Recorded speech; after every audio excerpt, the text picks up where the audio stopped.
नमस्कार. आजच्या बातमीपत्रात आपलं स्वागत. सविस्तर बातम्यांआधी टाकूयात एक नजर आजच्या ठळक घडामोडींवर. गोकुळ दूध संघाच्या निवडणुकीला उच्च न्यायालयानं स्थगिती नाकारली. आज अंतिम मतदार यादी झाली प्रसिद्ध. गोकुळमध्ये महाविकास आघाडीला एकत्र आणण्याचा प्रयत्न. नामदार हसन मुश्रीफांची माहिती. निवडणूक बिनविरोध होण्याची शक्यता फेटाळली.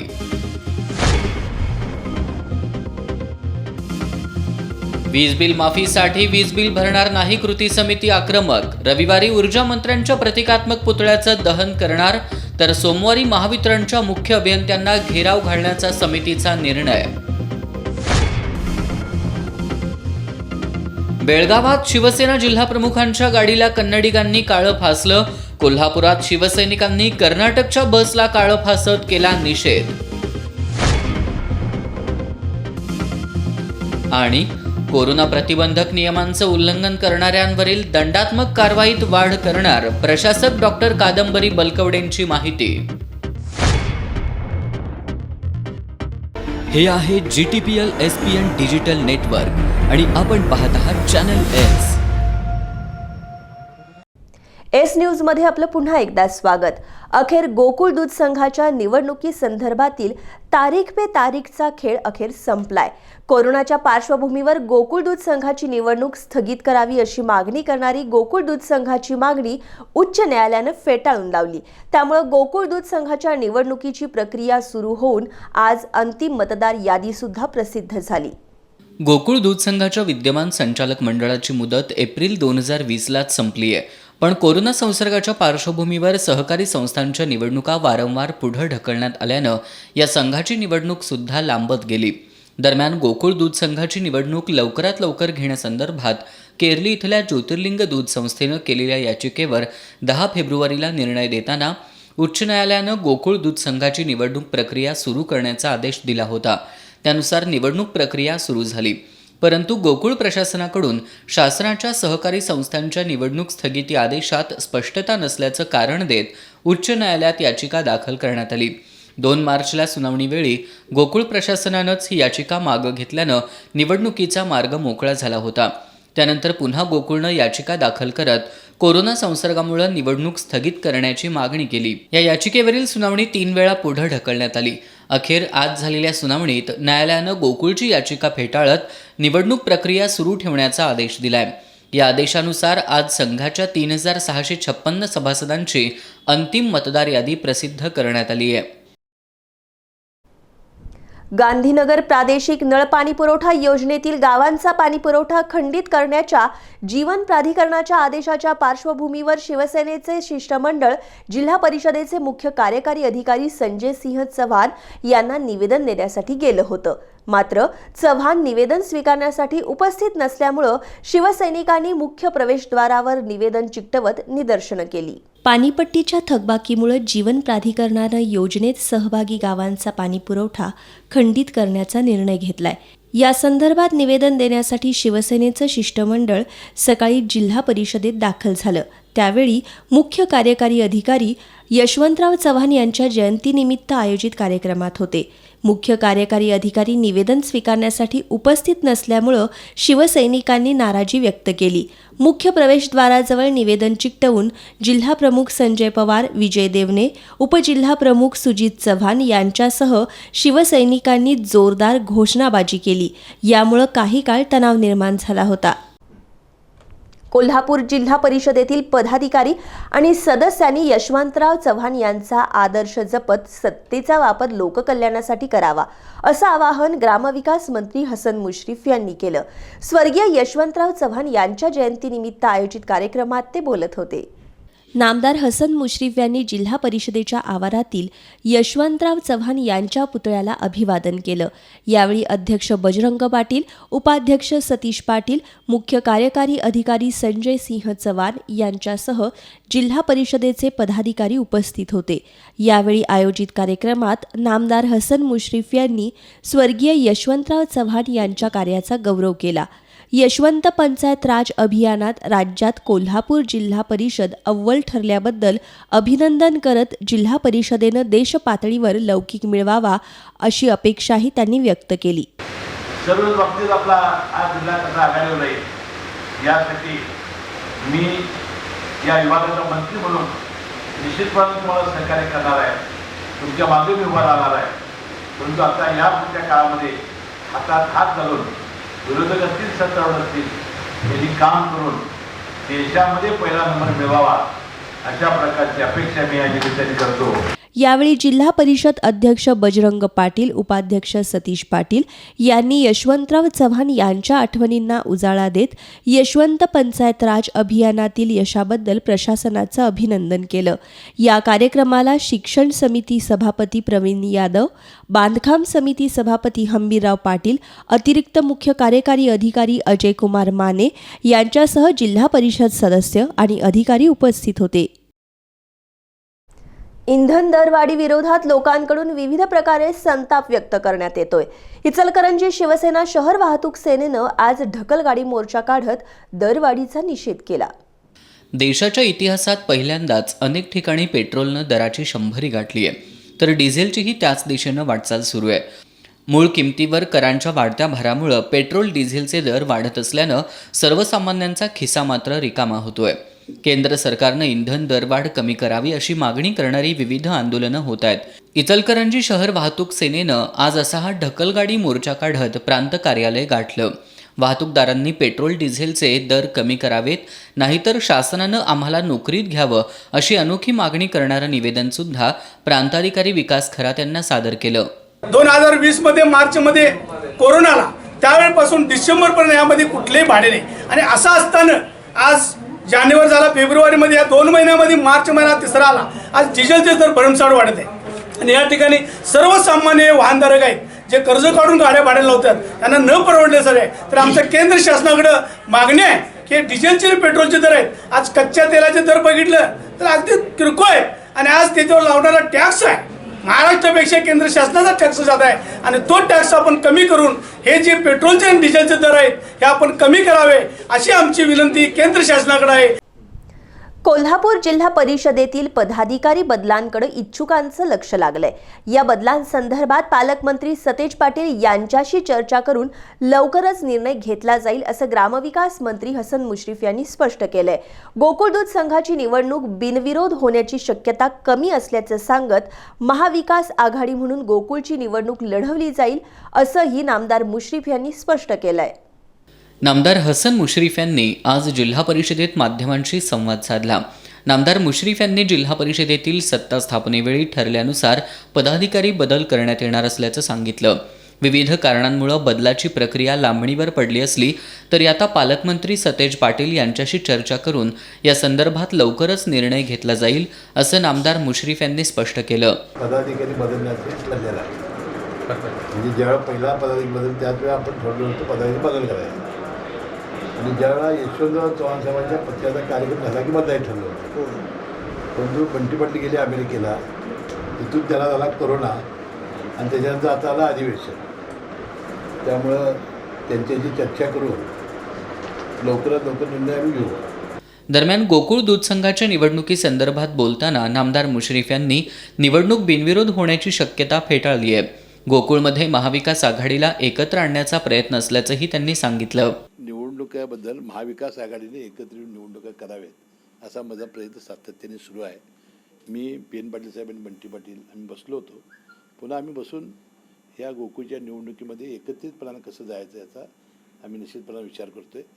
मला वाटते ती चर्चा पुन्हा सुरू होईल. बिनविरोध होणार की प्राथमिक जी चर्चा झाली त्यावरून म्हणजे बिनविरोध होण्यासाठी निवडणुका बिनविरोध असं होत नाहीत, कारण लोकशाहीमध्ये अनेक लोकांना राहण्याचा अधिकार असतो.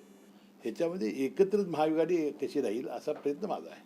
कोरोना काळातील खरेदी घोटाळ्यात जिल्हा परिषदेची नाहक बदनामी होत असून जिल्हाधिकाऱ्यांनी तत्कालीन मुख्य कार्यकारी अधिकाऱ्यांकडे खरेदीचे सर्वाधिकार देत चूक केली आहे असं सांगत नामदार मुश्रीफ यांनी आता जबाबदारीत झटकून चालणार नाही असं सांगितलंय. थकीत वीज बिलासाठी वीज पुरवठा खंडित करण्याचा ऊर्जा मंत्र्यांचा निर्णय, तसंच राज्य लोकसेवा आयोगाच्या परीक्षा पुढे ढकलण्याच्या निर्णयाविरोधात भाजप कार्यकर्त्यांनी जिल्हाधिकारी कार्यालयासमोर निदर्शनं केली. भाजपच्या वतीनं जिल्हाधिकाऱ्यांना मागण्यांचं निवेदन देण्यात आलं. महाराष्ट्र लोकसेवा आयोगानं 14 मार्चला होणारी परीक्षा पुढे ढकलली. त्यातच उपमुख्यमंत्री अजित पवार यांनी थकबाकीपोटी वीज ग्राहकांचा वीज पुरवठा खंडित करणार नाही असं स्पष्ट केलं असताना ऊर्जा मंत्र्यांनी वीज बिल वसुलीसाठी कारवाईची घोषणा केली आहे. या दोन निर्णयांविरोधात भाजपच्या कार्यकर्त्यांनी जिल्हाधिकारी कार्यालयासमोर निदर्शनं केली. सर्वसामान्य जनता आणि विद्यार्थी हितासाठी भाजप सरकारविरोधात रस्त्यावरची लढाई लढत राहील असं जिल्हाध्यक्ष राहुल चिक्कोडे यांनी सांगितलं. या निदर्शनांमध्ये भाजप पदाधिकारी आणि कार्यकर्त्यांनी सहभाग घेतला. शिवसेनेचे बेळगाव जिल्हाप्रमुख प्रकाश शिरोळकर यांच्या गाडीला काळं फासत कन्नड रक्षक वेदिकेच्या कार्यकर्त्यांनी त्यांना धक्काबुक्की केली. या प्रकाराचा निषेध करत कोल्हापुरात शिवसैनिकांनी कर्नाटक राज्य परिवहनच्या गाडीला काळं फासलं. कन्नड रक्षण वेदिकेच्या कार्यकर्त्यांनी कर्नाटक पोलिसांसमोरच शिरोळकर यांची गाडी रोखली. त्यांना धक्काबुक्की करत गाडीला काळं फासलं. या प्रकाराचे कोल्हापुरात पडसाद उमटले. शिवसेना पदाधिकारी आणि शिवसैनिकांनी मध्यवर्ती बसस्थानकावर एकत्र येत कर्नाटक परिवहनच्या गाडीला काळं फासलं. कर्नाटक सरकारसह कन्नडिकांच्या मगरुरीला सडेतोड उत्तर देण्याचा इशारा सेनेच्या वतीनं देण्यात आलाय. शिवसेनेला हात घालण्याचा प्रयत्न पहिल्यांदा या कन्नडच्या लोकांनी केलेला आहे. हा कदापि आम्ही सहन करणार नाहीये आणि शिवसेनेच्या कार्यालयामध्ये जाणं आजपासून कर्नाटकातली कुठलीही एसटी आम्ही महाराष्ट्रामध्ये येऊ देणार नाही. कर्नाटकामध्ये जे लोक जे इथं व्यापार करतात त्यांचा सगळा व्यापार आम्ही या ठिकाणी बंद करणार आणि कर्नाटकमध्ये येणारे जे सगळे ट्रक्स आहेत त्या सगळ्यांना कुठल्याही परिस्थितीमध्ये आम्ही कोकणपर्यंत बंद करणार आहोत. यावेळी जिल्हाप्रमुख संजय पवार यांच्यासह शिवसैनिक उपस्थित होते. बातम्यांच्या ताज्या अपडेट्ससाठी एस न्यूज कोल्हापूर या यूट्यूब चॅनलला जरूर सबस्क्राईब करा. तसंच एस न्यूज कोल्हापूर हे ॲप डाउनलोड करा. यापुढील बातम्या पाहूयात एका छोट्याशा ब्रेक नंतर. पाहत रहा एस न्यूज. हे आहे GTPL SPN डिजिटल नेटवर्क आणि आपण पाहत आहात चॅनल एस. ब्रेक नंतर सविस्तर बातमीपत्रात आपलं पुन्हा एकदा स्वागत. खाजगी रुग्णालयांनी उपचारासाठी असमर्थता दर्शवत रुग्णाच्या जगण्याची आशा नसल्याचं सांगितलं होतं. अशा 3 रुग्णांवरील शस्त्रक्रिया यशस्वी करत त्यांना जीवनदान देण्यात डॉक्टरांना यश आलंय. हे घडले कोल्हापूरचा थोरला दवाखाना अर्थात CPR रुग्णालयात. अपघातात मेंदूमध्ये मोठ्या प्रमाणात झालेला रक्तस्राव, डाव्या बाजूच्या किडनीला झालेली गंभीर दुखापत, अशा अवस्थेतील अतुल पटेल हा रुग्ण वाचणार नाही असा दावा खाजगी रुग्णालयांनी केला होता.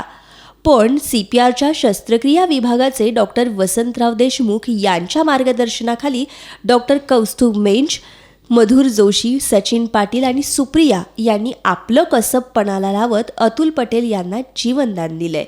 मालवणमधील एका 24 दिवसाच्या बालकाच्या फुफ्फुसावरील शस्त्रक्रिया यशस्वी करत बालरोगतज्ञ डॉक्टर शिवप्रसाद हिरुगडे आणि त्यांच्या सहकार्यांनी या बालकाच्या जीवन प्रवासातला मोठा अडथळा दूर केलाय. गेल्या महिन्यामध्ये शल्यचिकित्साशास्त्र विभागामध्ये 3 अवघड आणि जोखमीच्या शस्त्रक्रिया पार पडल्या. त्याच्यापैकी एक शस्त्रक्रिया आहे तरुण 26 वर्षाच्या पुरुषावरती, जो मध्य प्रदेशाचा आहे, जो खाजगी रुग्णालयात ॲडमिट होता. जगण्याची शाश्वती नव्हती, क्रिटिकल कंडिशनमध्ये ॲडमिट झाला आणि त्याच्यावरती आपण 2-3 शस्त्रक्रिया करून त्याला आपण स्वतःच्या पायावरती त्याला आज डिस्चार्ज केलेलं आहे. ते सोडून 2 लहान बालकं जे सिंधुदुर्गमधून आपल्याकडे रेफर केली होती, त्याच्यावरतीही डॉक्टर शिवप्रसाद हिरुगडे हे बालरोग सर्जन आहेत, त्यांनी आपल्या विभागामध्ये पार पडल्या आणि तेही दोन्ही बालकांना आपण डिस्चार्ज केलेलं आहे. अनेकदा टीकेचा धनी होत असला तरी थोरला दवाखानाच खऱ्या अर्थानं सर्वसामान्यांचा आधारवड आहे, याची प्रचिती CPR मधील डॉक्टरांनी दिली आहे. कोरोना प्रतिबंधक लसीकरण मोहीम सामाजिक जबाबदारी आणि राष्ट्रीय कर्तव्य म्हणून पार पाडा, असं आवाहन जिल्हाधिकारी दौलत देसाई यांनी केलंय. शाहूवाडी तालुक्यातील लसीकरणाच्या आढावा बैठकीत ते बोलत होते. जिल्हाधिकारी दौलत देसाई यांनी शाहूवाडी तालुक्यातील बांबवडे, सरूड, भेडसगाव, शित्तूर, वारुण, करंजफेड, अंबा, माण या प्राथमिक आरोग्य केंद्रांमधील लसीकरणाचा आढावा घेतला. लसीकरणाचा वेग वाढवण्याची गरज असून लसीकरण कामात हयगय करणाऱ्यांवर कडक कारवाई केली जाईल असा इशाराही त्यांनी दिला. कोविड लसीकरणाचा ड्राईव्ह फार मोठ्या प्रमाणावर घेण्यात येत आहे आणि त्याच्याच माध्यमातून जवळपास आपल्याला 4.5 ते 5 लाख लोकांना वॅक्सिनेट करायचं आहे आणि हे साधारण पुढच्या 30 ते 40 दिवसामध्ये करण्याचं आमचं उद्दिष्ट आहे आणि त्याच्यासाठी जास्तीत जास्त लोकांना प्रवृत्त करणं आणि लस घेणं, त्याच्यासाठी मी आता जिल्हाभर फिरतो आहे, माझे इतर अधिकारी फिरत आहेत. आमचं पहिलं टार्गेट आहे की गावातले सगळे लोकप्रतिनिधी जे व्याधिग्रस्त असतील आणि 60 वर्षाच्या वरती असतील त्यांनी स्वतः पहिली लस घ्यायची. ग्रामपंचायत पदाधिकाऱ्यांसह गावातील सर्वच घटकांना विश्वासात घेऊन लोकांचा लसीकरणातील सहभाग वाढवा अशी सूचनाही जिल्हाधिकाऱ्यांनी केली. यावेळी जिल्हा परिषदेचे आरोग्य समिती सभापती हंबीरराव पाटील, जिल्हा परिषदेचे माजी बांधकाम आणि आरोग्य समिती सभापती सर्जेराव पाटील, तहसीलदार गुरु बिराजदार, गटविकास अधिकारी अनिल वाघमारे, तालुका वैद्यकीय अधिकारी डॉक्टर HR निरंकारी उपस्थित होते. शिवाजी विद्यापीठासाठी संपादित केलेल्या सुमारे 250 एकर जमिनीच्या सातबारावर अजूनही मूळ मालकांचीच नावं आहेत. मनसे विद्यार्थी सेनेनं याकडे कुलगुरू डॉक्टर DT शिर्के यांचं लक्ष वेधलंय. 1962 साली शिवाजी विद्यापीठाची स्थापना झाली.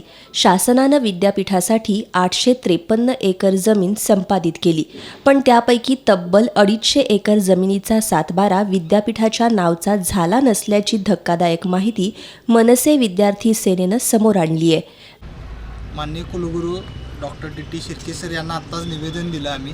निवेदनात आमची मागणी अशी आहे की शिवाजी विद्यापीठाला 853 एकर जागा शासनाने दिलेली असताना त्या संदर्भाची पूर्ण कागदपत्राची पूर्तता सर्व शासनाकडून पूर्ण झालेली असताना फक्त नावावर करून घेण्याचं जे काम आहे, एकदम छोटंसं काम आहे, ते देखील आज अखेर 58 वर्षात या विद्यापीठातील कर्मचाऱ्यांना आणि अभियांत्रिकी विभागाच्या अधिकाऱ्यांना कर्मचाऱ्यांना जमलेलं नाही, कारण त्यामध्ये आर्थिक मर्यादा मिळणार नाही म्हणून त्यांनी ही गोष्ट केलेली नाही. मनसे विद्यार्थी सेनेनं या संदर्भात कुलगुरूंची भेट घेत विद्यापीठाच्या अभियांत्रिकी विभागाच्या कारभारावर गंभीर आरोप केले. नॅक संदर्भानं जी रंगकामाची जे टेंडर चालू आहेत त्याची 90% बिलं ही अगोदरच म्हणजे सप्टेंबर महिन्यात दिवाळीच्या दरम्यान त्या ठेकेदारांना दिली गेलेत आणि त्याची कामं आत्ता सुरू आहेत. म्हणजे हा मोठा विरोधाभास. कुलगुरू डॉक्टर DT शिर्के यांनी मनसेच्या आरोपांची चौकशी करून योग्य ती कारवाई करू अशी ग्वाही दिली. यावेळी अभिजित राऊत, प्रसाद साळोखे, ऋतुराज माने, संतोष खटावकर, अजिंक्य जामदार आदी उपस्थित होते. राज्य शासनाच्या वतीनं आरोग्य विभागातील पदभरतीसाठी परीक्षा घेण्यात आली. या परीक्षेवेळी अनेक गैरप्रकार झालेत असा आरोप इचलकरंजीतील विद्यार्थ्यांनी केलाय. प्रामाणिक विद्यार्थ्यांवरील अन्याय टाळण्यासाठी या परीक्षेची SIT मार्फत चौकशी करावी अशी मागणी विद्यार्थ्यांनी केली आहे. आरोग्य विभागाच्या आरोग्य सेवक पदाची परीक्षा कशी झाली हे ऐकून तुम्हाला सुद्धा आश्चर्य वाटलं असेल. अशा प्रकारे शासनाच्या परीक्षांमध्ये गैरप्रकार चालत राहिले तर प्रामाणिक विद्यार्थ्यांचं शासकीय भरतीचं स्वप्न कधी पूर्ण होणार असा सवाल करत सामाजिक कार्यकर्ते अमृत भोसले, नगरसेवक रवी लोहार यांच्या नेतृत्वाखाली इचलकरंजीतील विद्यार्थ्यांनी प्रांत कार्यालयाला निवेदन सादर केलं. आरोग्यसेवक पदाच्या परीक्षेतील गैरप्रकारांकडे लक्ष वेधण्यासह राज्यसेवा परीक्षा लवकरात लवकर घ्यावी, पोलीस भरतीचं वेळापत्रक जाहीर करावं अशा मागण्यांचं निवेदन शिरस्तेदार उदयसिंह गायकवाड यांना सादर करण्यात आलं. यावेळी विद्यार्थी उपस्थित होते. परवाचीच एक्झाम 28 फेब्रुवारी 2021ला एक्झाम झाली आरोग्य सेवक या पदासाठी. त्यामध्ये 54 पदं होती. त्या पदामध्ये वेगवेगळ्या प्रकारे सगळ्या सेंटरवर गैरप्रकार झाला. काही बेंचवर 2 विद्यार्थी तर काही बेंचवर आपण असे जेवणाच्या जसे पद्धतीनं बसतो तसे काही विद्यार्थी बसलेले आहेत, असा पण प्रकार आढळून आला. तसंच अनेक असे विद्यार्थी आहे की ते खूप असे पेपर गाडीवरून आणण्यात आले. तसेच शासनाची पोलीस अधिकारी यांची व्यवस्था कमी प्रमाणात दिसून आली. अशा काही गोष्टी निदर्शनास आल्या तरी पण शासनाने अशी काही याच्यावर त्वरित कारवाई केली नाही.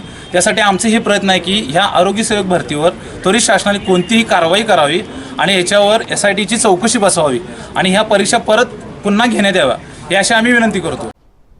सध्याच्या दिशाहीन राजकारणाला स्वर्गीय यशवंतराव चव्हाण यांच्या विचारांची गरज आहे असं प्रतिपादन प्राध्यापक मधुकर पाटील यांनी केलं. स्वर्गीय यशवंतराव चव्हाण यांच्या जयंतीनिमित्त आयोजित वक्तृत्व स्पर्धेच्या बक्षीस वितरण समारंभात ते बोलत होते. यशवंतराव चव्हाण प्रतिष्ठानच्या वतीनं स्वर्गीय यशवंतराव चव्हाण यांच्या जन्मशताब्दीचं औचित्य साधून शालेय विद्यार्थ्यांसाठी वक्तृत्व स्पर्धेचं आयोजन करण्यात आलं होतं. या स्पर्धेत कराडमधील शालेय विद्यार्थ्यांसह कोल्हापूर जिल्हा परिषद आणि कोल्हापूर महानगरपालिकेच्या 5वी ते 7वी पर्यंतच्या विद्यार्थ्यांनी सहभाग घेत यशवंत विचारांचा जागर केला. यशवंतरावांचे मन समाजकार्याकडे केव्हा व कसे वळले कळालेच नाही. या प्रसंगी प्रसिद्ध कवी गझलकार सुरेश भट एके ठिकाणी म्हणतात, पंख जरी जळाले तरी नील होऊन जाईन मी, पंख जरी जळाले तरी नील होऊन जाईन मी, मृत्यूंच्या मुक्तीचे गीत नवे गाईन मी, मृत्यूंच्या मुक्तीचे गीत नवे गाईन मी. आमच्या शेतीचा मूलभूत प्रश्न यामध्ये शेती, शेतकरी व खेडे या प्रगती कशी साधता येईल याविषयी चर्चा केली आहे. ग्रामीण शिक्षणाची माझी कल्पना हा लेख अतिशय चिंतनशील आहे. यामध्ये खेड्यातील जनतेचे जीवन शिक्षणामुळे मंगलमय होईल ही त्यांची दूरदृष्टी मला या पुस्तकातून खूपच भावली.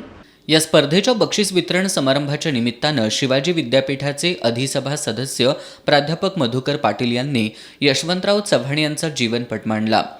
यशवंतराव चव्हाण साहेबांचं कार्य, यशवंतराव चव्हाण साहेबांचं सामाजिक कार्य आणि याच्याही पलीकडे जाऊन स्वातंत्र्य लढ्यामध्ये जो संघर्ष त्यांनी भोगला त्या संघर्षावरती मात करून आपल्या उर्वरित आयुष्यामध्ये म्हणजे 47च्या स्वातंत्र्यानंतर जो काही 30-35 वर्षाचा कालखंड चव्हाण साहेबांना मिळाला त्या 35 वर्षाच्या कालखंडामध्ये त्यांनी अनेक क्षेत्रात केलेलं काम आहे. किर्लोस्करांना सोबत घेऊन त्याचा एक विचार होता, मानस होता की महाराष्ट्रामध्ये आणि या देशामध्ये भारतानं स्वतःची विमान कंपनी निर्माण करावी. किती मोठा उदात्त दृष्टिकोन. आज कोल्हापूरला नाईट लँडिंग होत नाही म्हणून आम्ही आंदोलन करतो, पण चव्हाण साहेबांनी 50-60 वर्षापूर्वी स्वतःची विमान कंपनी या देशात भारताची होती, पण नवीन उद्योजक तयार व्हावेत हा त्याच्या उद्देश होता. अनेक उद्योजकांना चव्हाण साहेबांनी बोलून घेतले आणि महाराष्ट्राच्या ग्रामीण महानगरावरती तुम्ही नवीन उद्योग व्यवसाय उभे करा हा विचार मांडण्याचं काम केले. पण महाराष्ट्र कवी हा 70 वर्षापूर्वी पुरस्कार सुरू करण्याचं काम 60-65 वर्षापूर्वी यशवंतराव चव्हाण साहेबांनी केलं होतं. किती मोठा दृष्टिकोन यशवंतराव चव्हाण साहेबांच्या बाबतीत आम्हाला पाहायला मिळतो. आणि म्हणून हे पैलू हे खऱ्या अर्थानं शिकण्यासारखे आणि हे शिकायचं असेल तर त्यासाठी यशवंतराव चव्हाण साहेबांचं जीवनचरित्र आम्ही वाचलं पाहिजे. कृष्णा आणि कोयनेच्या संगमावरती आणि त्या सह्याद्रीच्या दर्याखोऱ्यामध्ये निर्माण झालेले व्यक्तिमत्व खऱ्या अर्थानं आम्हाला भावणार आहे. कुलगुरू डॉक्टर डी.टी. शिर्के यांनी प्रतिष्ठानच्या या उपक्रमाचं कौतुक केलं. उपस्थित मान्यवरांच्या हस्ते विजेत्या स्पर्धकांना रोख रकमेची बक्षिसं आणि कृष्णा काठ या यशवंतराव चव्हाणांच्या आत्मचरित्राची प्रत भेट देऊन सन्मानित करण्यात आलं. यावेळी माध्यमिक शिक्षणाधिकारी किरण लोहार, शहर अभियंता नेत्रदीप सरनोबत, यशवंतराव चव्हाण प्रतिष्ठानचे अशोक पोवार, रमेश मोरे यांच्यासह अन्य सदस्य, पालक आणि विद्यार्थी उपस्थित होते. इचलकरंजी नगरपालिकेच्या वतीनं कट्टीमुळा डोहापासून वाढीव नळपाणी योजना राबवण्यात येणार आहे. या योजनेच्या कामाचा शुभारंभ नुकताच करण्यात आला. उन्हाळ्यात कृष्णा नदीतील पाणी पातळी कमी होत असल्यामुळं इचलकरंजी शहरातील पाणी पुरवठ्यावर परिणाम होतो. त्यावर पर्याय म्हणून 15व्या वित्त आयोगातून ही वाढीव नळपाणी पुरवठा योजना राबवण्यात येतेय. आमदार प्रकाश आवाडे, माजी खासदार राजू शेट्टी, माजी आमदार सुरेश हाळवणकर, नगराध्यक्ष अलका स्वामी, उपनगराध्यक्ष तानाजी पोवार, पाणीपुरवठा समिती सभापती दीपक सुर्वे यांच्यासह नगरसेवकांच्या उपस्थितीत या योजनेच्या कामाचा शुभारंभ करण्यात आला. रूपांतरित कराची आकारणी अन्यायकारक असून त्यामध्ये सुधारणा करावी अशी मागणी शिवसेनेनं केली आहे. दुर्गेश लिंगरस यांच्या नेतृत्वाखाली प्रांताधिकारी वैभव नावडकर यांना या मागणीचं निवेदन देण्यात आलं. कोल्हापूर शहरातील उद्योजक व्यावसायिकांना रूपांतरित कराच्या नोटीस पाठवण्यात आल्यात.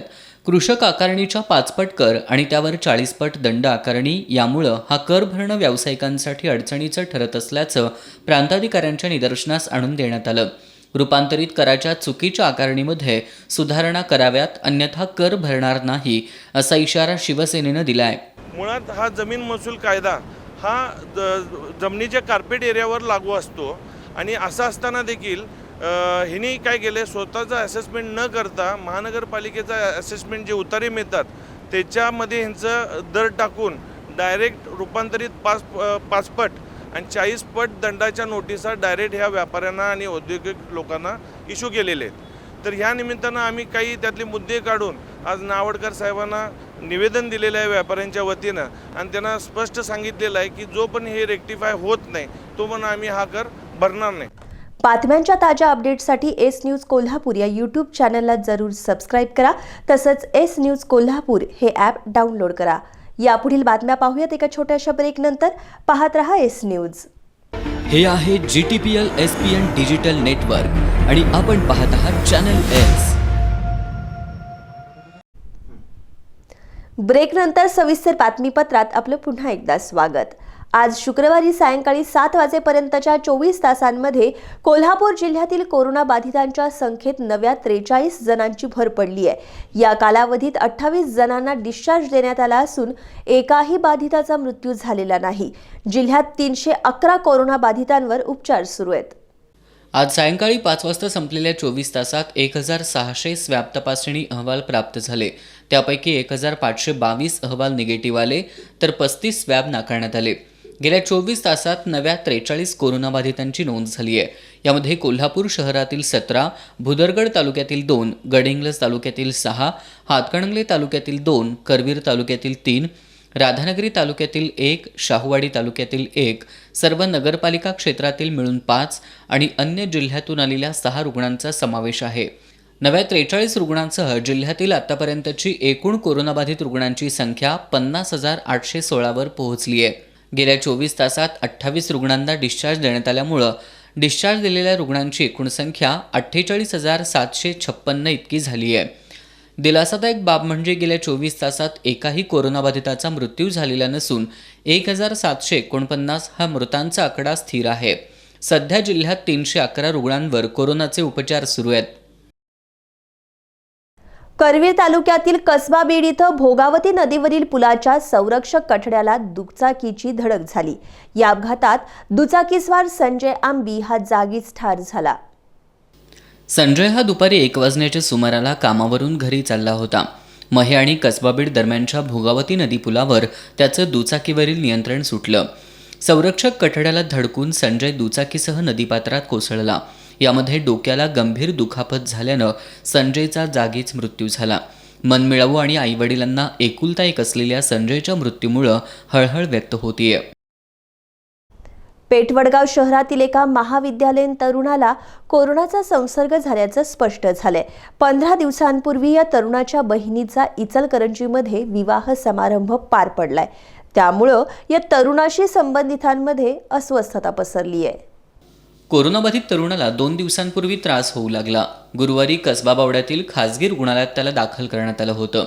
तिथं त्याची कोरोना चाचणी पॉझिटिव्ह आल्यानंतर त्याला पुढील उपचारांसाठी CPRमध्ये हलवण्यात आलंय. बहिणीच्या लग्नाच्या निमित्तानं हा तरुण अनेकांच्या संपर्कात आल्यानं संबंधितांमध्ये खळबळ उडाली आहे. 15 दिवसांपूर्वी इचलकरंजीमध्ये त्याच्या बहिणीचा विवाह समारंभ पार पडलाय. हा तरुण राहत असलेल्या परिसरातील एका तरुणाचा अहवाल पॉझिटिव्ह आलाय. त्यामुळे शहरवासियांनी संसर्ग टाळण्यासाठीची काळजी घेण्याची गरज आहे. पेठवडगाव नगरपालिकेच्या मुख्याधिकाऱ्यांची 2 महिन्यांपूर्वीच बदली झाली आहे. सध्या जयसिंगपूरच्या मुख्याधिकाऱ्यांकडे पेठवडगाव नगरपालिकेचा तात्पुरता कार्यभार आहे. पूर्णवेळ मुख्याधिकारी नसल्यामुळं नगरपालिका प्रशासन सुस्त असून कोरोना प्रतिबंधक उपाययोजना प्रभावीपणे राबवल्या जात नाहीत अशी चर्चा सुरू आहे. महावितरणनं ग्राहकांना थकीत वीज बिल समान हप्त्यांमध्ये भरण्याची सवलत द्यावी अशी मागणी अखिल भारतीय ग्राहक पंचायतीनं केली आहे. महावितरणचे कार्यकारी अधिकारी नरेंद्र ताडे यांना या मागणीचं निवेदन देण्यात आलं. कोरोना संकट काळातील वीज बिलं न भरण्याची भूमिका काही संघटनांनी जाहीर केली आणि त्यासाठी अनेक वेळा आंदोलनही केली. मात्र वीज बिलं न भरणाऱ्या ग्राहकांची वीज तोडण्याची कारवाई महावितरणनं सुरू केल्याचं समजताच आज अखिल भारतीय ग्राहक पंचायतीच्या शिष्टमंडळानं महावितरणचे कार्यकारी अभियंता नरेंद्र ताडे यांची भेट घेतली आणि वीज ग्राहकांना समान हप्त्यांमध्ये वीज बिलं भरण्याची सवलत द्यावी अशी त्यांच्याकडे मागणी केली.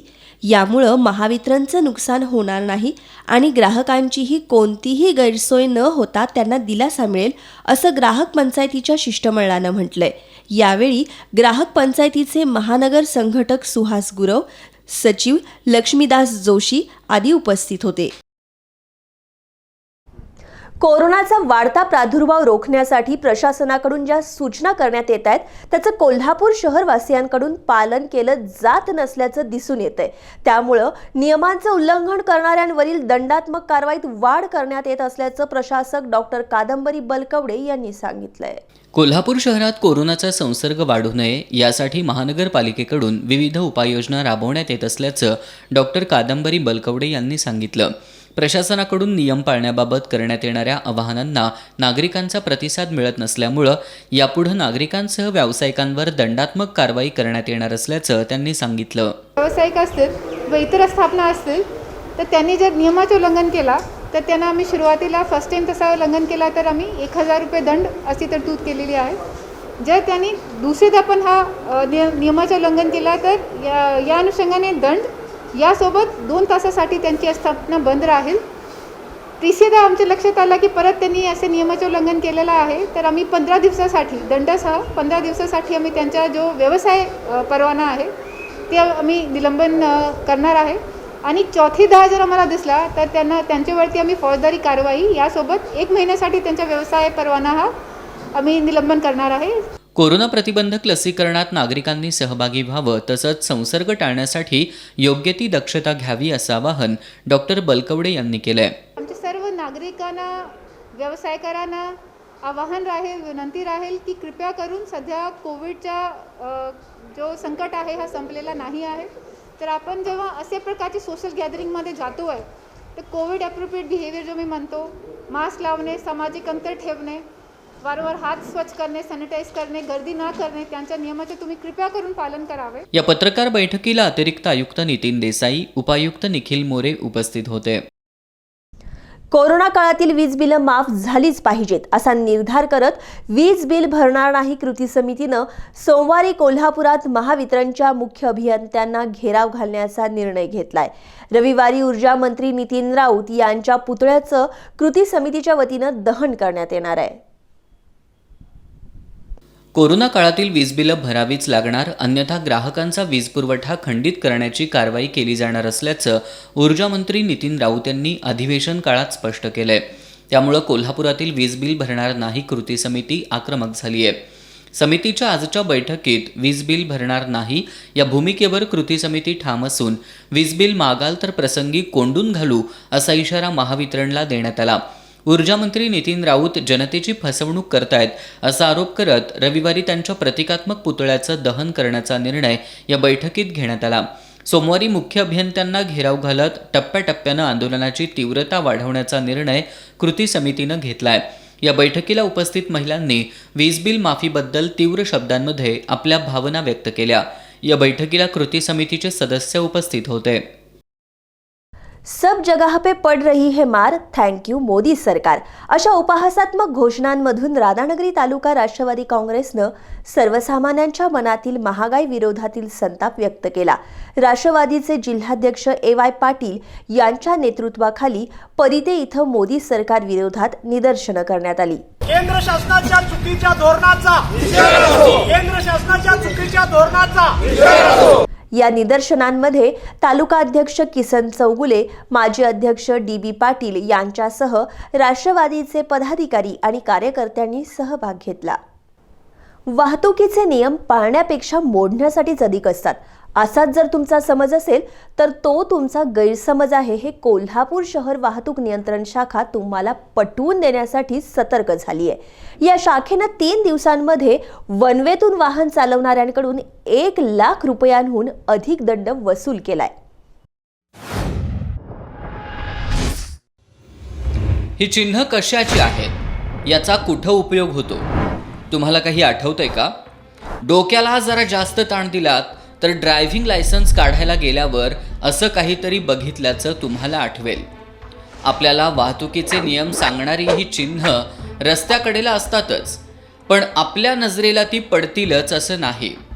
चुकून माकून आपली नजर त्या चिन्हांवर पडलीच तर त्या चिन्हातून सांगितलेला वाहतुकीचा नियम आपण पाळतोच याची शक्यता खूपच कमी. आपल्याकडे एकूणच वाहतुकीचे नियम पाळण्यापेक्षा ते कसे मोडले याचा अभिमान अधिक बाळगला जातो. आता कोल्हापुरातून फिरताना मात्र तुम्हाला असा अभिमान बाळगता येणार नाही, कारण कोल्हापूर शहर वाहतूक नियंत्रण शाखेनं वाहतुकीचे नियम न पाळणाऱ्यांवर कारवाईचा बडगा उगारलाय. खास करून वनवेतून दिमाखात वाहनं चालवणाऱ्यांच्या खिशाला चाट बसणार आहे. कुठं कोण बघतंय म्हणत बिनधास्तपणे वनवेतून वाहनं चालवणाऱ्या 600 जणांकडून वाहतूक शाखेनं 1 लाख रुपयांहून अधिक रकमेचा दंड वसूल केलाय. कोल्हापूर शहरात ॲक्च्युली वाहतुकीचं सुयोग्य नियोजन करण्यासाठी 31 वनवे आहेत, पण नागरिकांकडून त्या वनवेंचं खूप मोठ्या प्रमाणात आता उल्लंघन होत आहे सध्या, आणि त्यामुळं बरेच आम्हाला वाहतुकीला पण प्रॉब्लेम आहेत, अपघात वगैरे पण किरकोळ व्हायला लागलेत आहेत. तर या अनुषंगानं आम्ही सध्या गेल्या 2-3 दिवसापासून मोठ्या प्रमाणात शहरात वनवे ब्रेक करणाऱ्यांवर कारवाई करत आहोत. गेल्या 2-3 दिवसापासून 630 केसेस आमच्या झालेल्या आहेत आणि 1,35,000 कॅश पण जमा झालेली आहे. आज पण आम्ही इथं जनता बाजारच्या परिसरात राजारामपुरीमध्ये तोच ड्राईव्हमध्ये आहोत सध्या. मी कोल्हापूरकरांच्या नागरिकांना विनंती करते की त्यांनी वनवेचं उल्लंघन करू नये, वाहतुकीचे नियम पाळावेत आणि सहकार्य करावे. शहरात 31 एकेरी वाहतूक मार्ग आहेत. सर्वसाधारणपणे या सर्वच मार्गांवर वनवेच्या नियमांचं पालन होताना दिसत नाही. वाहतूक शाखेच्या कारवाईमुळं तेला काय होतंय, आपल्याला कोण बघतंय, हितच तर जायचं आहे असं म्हणत वनवेतून वाहनं रेटत असाल तर तुमची पावती फाटणार हे नक्की. आता तुम्हीच ठरवा, नियम पाळायचा की पावती फाडायची. मंगळवारी रात्री कोल्हापुरातील परीख पूल परिसरात शुभम सातपुते या फॅब्रिकेशन व्यावसायिकाला मारहाण करत त्याच्याकडील सोन्याची चेन लंपास करण्याचा प्रकार घडला होता. या प्रकरणी संशयित वृषभ सदलगेसह दोघा अल्पवयीनांना पोलिसांनी ताब्यात घेतलंय. सदलगेला न्यायालयानं 2 दिवसांची पोलीस कोठडी सुनावली आहे. सुभाषनगरमधील शुभम सातपुते मंगळवारी रात्री कामाटोपून घरी जात होते. 11:30 वाजण्याच्या सुमाराला दुचाकीवरून आलेल्या चौघांनी त्यांना रोखलं. मारहाण करत त्यांच्याकडील चेनला हिसडा मारला. अर्धीच चेन हाती लागल्यानंतर चोरट्यांनी दुचाकी तिथंच टाकून पळ काढला. शाहूपुरी पोलिसांनी दुचाकी ताब्यात घेत सातपुते यांच्या तक्रारीवरून चोरट्यांचा शोध सुरू केला. यामध्ये ऋषभ सदलगेसह त्याच्या 2 अल्पवयीन साथीदारांना ताब्यात घेण्यात आलंय. ऋषभला न्यायालयानं 2 दिवसांची पोलीस कोठडी सुनावली आहे. शेवटी एक नजर आजच्या ठळक घडामोडींवर. गोकुळ दूध संघाच्या निवडणुकीला उच्च न्यायालयानं स्थगिती नाकारली. आज अंतिम मतदार यादी झाली प्रसिद्ध. गोकुळमध्ये महाविकास आघाडीला एकत्र आणण्याचा प्रयत्न, नामदार हसन मुश्रीफांची माहिती. निवडणूक बिनविरोध होण्याची शक्यता फेटाळली.